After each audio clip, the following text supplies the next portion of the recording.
Khutbah ini hanya akan menjadi kata-kata tidak bermakna, bahkan khutbah Jumat menjadi batal kalau tidak disebut namanya. Kullu amrin ribalin, semua amal yang baik, walam yubda bihamdillah, kalau tidak diawali dengan pujian kepada Allah, fahuwa aqta', maka amal itu putus, tidak bernilai.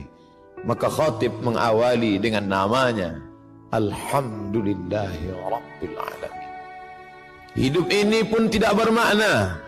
Semua hidup, binatang pun hidup, pokok kayu pun hidup. Lalu apa bedanya dengan hidup manusia? Hidup manusia menjadi bermakna karena diawali dengan namanya, Alhamdulillahillazi ahyana ba'dama amatana wa ilaihil nusyur. Makanan hanyalah sebagai calon-calon sampah bakteri busuk. Ma'akalta fa'afnaita, yang kau makan akan membusuk. Dan makanan itu akan menjadi bermakna, bernilai ibadah di hadapan Allah ketika namanya disebut. Ya ghulam, wahai anak kecil, sammillah, sebut nama Allah. Dalam hadis yang lebih panjang, meskipun dhaif, boleh diamalkan untuk fadail a'mal, motivasi beramal. Allahumma barik lana fima razaqtana wa qina azabannar. Menyebut namanya merubah sampah menjadi ibadah. Menyebut namanya kata-kata tak bermakna menjadi ibadah. Menuliskan namanya di kertas yang sebelumnya hanyalah goresan tinta di atas kertas yang hampa tak bermakna, tapi kemudian ketika nama itu ada di atasnya, maka menjadi sucilah dia. La yamassuhu illal mutahharun, tidak boleh disentuh kecuali oleh orang-orang yang suci, bersih daripada hadas, bersih sebagai najis. Innahu min Sulaiman wa innahu bismillahirrahmanirrahim. Hati yang cemas, hati yang gundah, hati yang sedih, tiba-tiba kesedihan, kecemasan, ketakutan menjadi hilang ketika disebut namanya. Ya Muhammad, ya Rasulullah. Andai orang kafir Quraisy itu menoleh ke bawah, tentulah mereka akan menangkap kita, tentulah mereka akan membunuh kita, karena kita sudah lari dari kejaran mereka. Idhuma fil ghari, ketika mereka berdua berada di dalam gua. Idh yaqulu li sahibihi, ketika dia berkata kepada sahabatnya yang sedang ketakutan, cemas, la tahzan, jangan takut, jangan cemas, jangan khawatir. Innallaha ma'ana, Allah bersama kita. Ma dhannuka bithnaini, hai Abu Bakar As-Siddiq, kalau kau sangka kita berdua, fallahu thalithuhuma, ada Allah di antara kita. Wa huwa ma'akum aynama kuntum, dia selalu bersama dimanapun kamu berada. Ketika dunia terasa sempit, Allahumma qad daqat alaika, Allahumma qad daqat alayya, ya Allah sudah terasa sempit dunia ini bagiku. Bima rahubat, padahal sebelumnya dunia ini lapang, tapi hari ini terasa sempit. Maka keluar dari mulut, ya Allah. Idza daqat alaika dunya faqul ya Allah. Kalau terasa sempit dunia, hembuskanlah nafas panjang, katakan ya Allah. Idza sa'alta fas'alillah, kalau kau minta, mintalah kepada Allah. Wa idza sta'anta fasta'in billah, kalau memohon pertolongan, tiada tempat meminta, tiada tempat berharap kecuali Dia. Tempat yang najis, tempat yang kotor, tempatnya syaitan. Tapi ketika namanya disebut, tempat itu pun berubah menjadi bernilai ibadah. Allahumma inni a'udzubika minal khubuthi wal khaba'ith. Di tempat itu tidak boleh disebut namanya. Tulisan yang ada di cincin Muhammad Rasulullah tidak boleh dibawa ke dalamnya. Lalu hamba itu merasa dirinya berdosa, keluar dari tempat najis kotor berbau busuk itu. Dia langkahkan kaki kanan, lalu dia katakan, ghufranaka, ghufranak, ampunkan aku ya Allah, karena tadi aku lalai. Lidah yang kau ciptakan mesti menyebut engkau, tapi aku pakai menyebut yang lain. Tapi itu bukan juga karena kesalahanku, tapi karena memang tidak boleh menyebut nama engkau yang suci di tempat yang kotor. Maka dia katakan, ghufranaka, ampunkan aku ya Allah, karena lidahku lalai menyebut namamu. Begitulah hidup orang beriman, tidak pernah kosong dari sesuatu apapun selain keluar dari mulutnya, Masya Allah, la haula wa la quwata illa billah, subhanallah. Bahkan ketika dia akan berbuat esok hari, Nabi SAW ditegur, wala taqulanna li syai'in inni fa'ilun dzalika ghadan, jangan kau katakan aku akan melakukan perbuatan itu besok pagi, illa ayyasha Allah, illa melainkan ayyasha Allah, Allah yang berkehendak. Dialah yang memberikan kudrat, dia yang memberikan iradat. Kita tunduk dan patuh, bersimpuh berkata, la haula wala quwwata illa billah. Tiada daya, tiada upaya kecuali dengan kekuatan, dengan tenaga, dengan apa yang dia berikan. Dan sampai masanya semua itu akan diminta, dituntut, diminta pertanggungjawaban di hadapan Allah Subhanahu wa ta'ala. Nikmat terbesar bagi kita hari ini bukan kaya, karena banyak orang yang kaya tapi harta tidak bisa menolong di hadapan Allah. Nikmat terbesar bagi kita hari ini bukanlah jabatan. Kenapa banyak jabatan tapi tidak bisa menolong melepaskan dari neraka jahanam? Kalaulah manusia itu mulia karena jabatan, maka Fir'aun jauh lebih mulia. Kalaulah manusia itu mulia karena harta, maka Qarun sampai hari ini harta yang tertimbun di dalam tanah, tetap orang berkata harta Qarun. Kalaulah orang mulia karena otaknya, maka tidak ada yang lebih cerdas daripada Haman.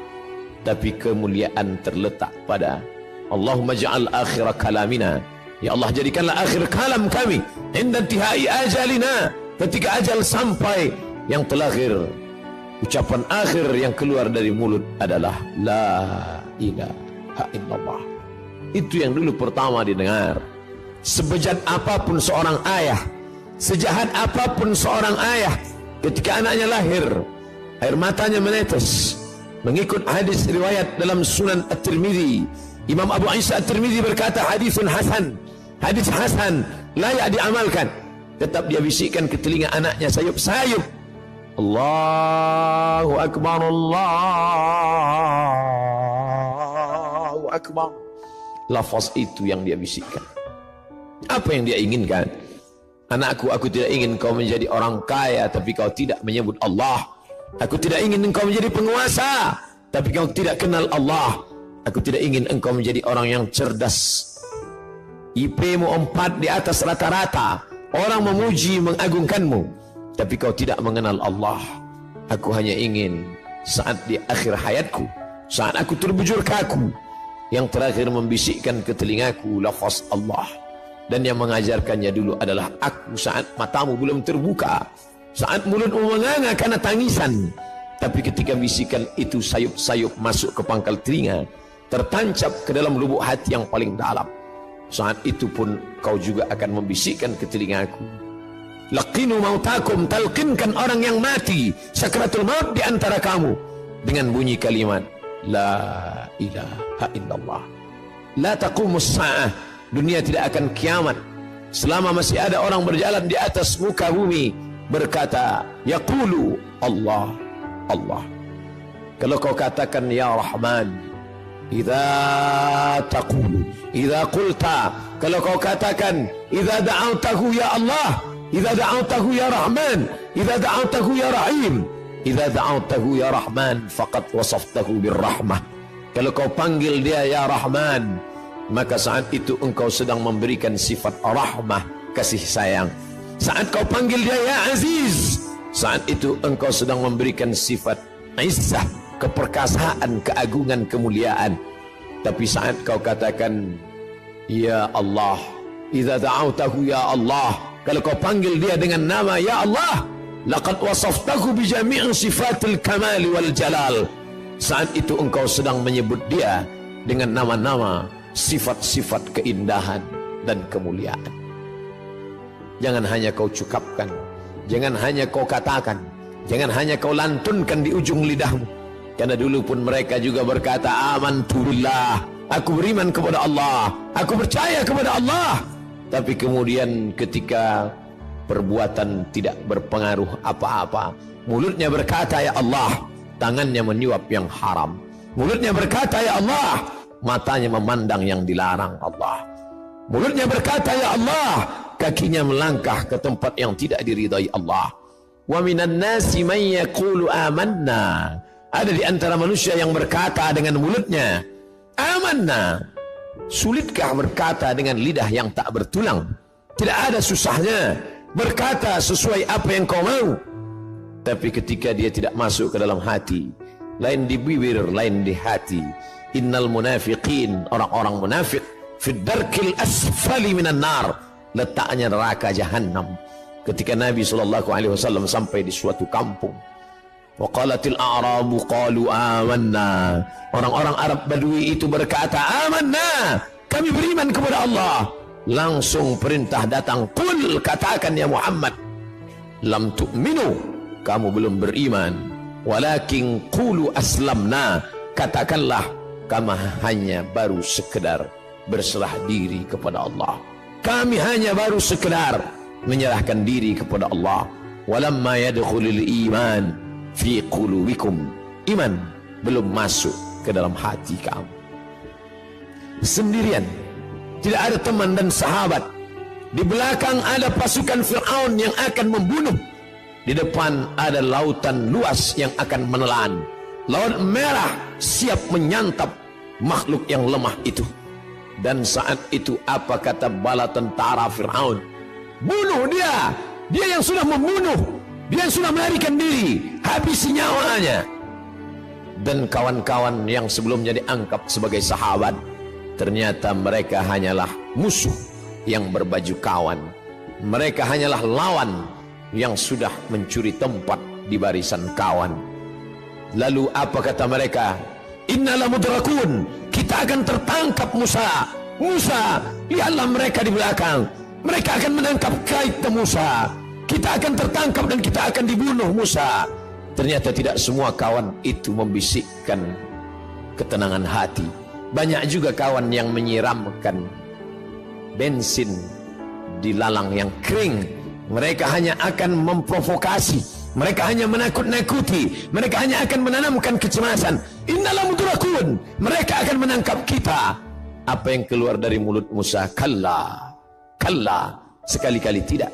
Inna ma'iya rahbi sayahdin, inna ma'iya rabbi sayahdin. Bersamaku ada Allah. Kalian mungkin tidak bersama Allah, tapi bersamaku ada Allah. Merenung sejenak. Keluarkah kalimat Allah dari mulut kita ketika kesusahan datang? Keluarkah kalimat Allah dari mulut kita ketika sumpah serapah datang? Atau dia hanya kata-kata yang bersemayam saat hati senang? Kalau kesenangan dan kesusahan membuat berbeda, pujian membuat melambung, caci maki membuat murung, sesungguhnya belumlah kita beramal mukhlishina lahuddin. Merenung sejenak, mengingatkan hati yang lupa, yang hampa, bahwa sampai masanya kata-kata itulah yang membuat kita bisa bersama dengan Allah. Allah, Allah. Barakallahu li wa lakum fil Qur'anil azim. Wa nafa'ani wa iyyakum bima fihi minal ayati wal dzikril hakim. Wa taqabbala minni wa minkum tilawatahu. Innahu huwal ghafurur rahim.